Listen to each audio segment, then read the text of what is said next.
Je ne sais pas si vous êtes au courant, mais on va passer en jaune grand froid sur l'Oise-Hélène. Suite aux nouvelles restructurations de la fonction publique, Météo France annonce une baisse de moyens dédiés au suivi climatique, davantage d'automatisation, mais surtout la suppression de 500 postes avant 2022. Le budget de Météo France est 400 millions d'euros, c'est 0,1% seulement du budget de l'État.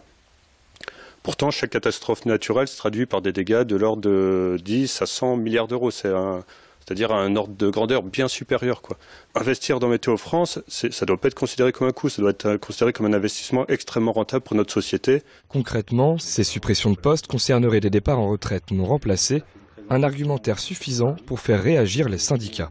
En prenant, disons, le pire qu'il peut y avoir, pour la région Nord, il n'y aurait plus que le centre de l'île, enfin le CMIR de Vinablasque. Donc en faisant une politique à proximité de l'usager, c'est plus compliqué en étant à distance. Et on ne sait pas dans les années à venir, ça tombe, il y aura moins encore.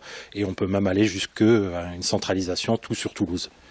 Si l'heure n'est pas à la centralisation totale, d'ici 10 ans, le nombre de centres météo devrait tout de même passer d'une 50aine à 20 sur l'ensemble du territoire. Aujourd'hui, on a des clients pour qui le territoire, c'est toute la France. Quand vous travaillez pour SNCF, quand vous travaillez pour Orange, quand vous avez des clients qui sont des autoroutes, par exemple, ça n'a plus de sens de travailler département par département. Et ce qu'ils ont besoin, c'est d'une vision globale des choses.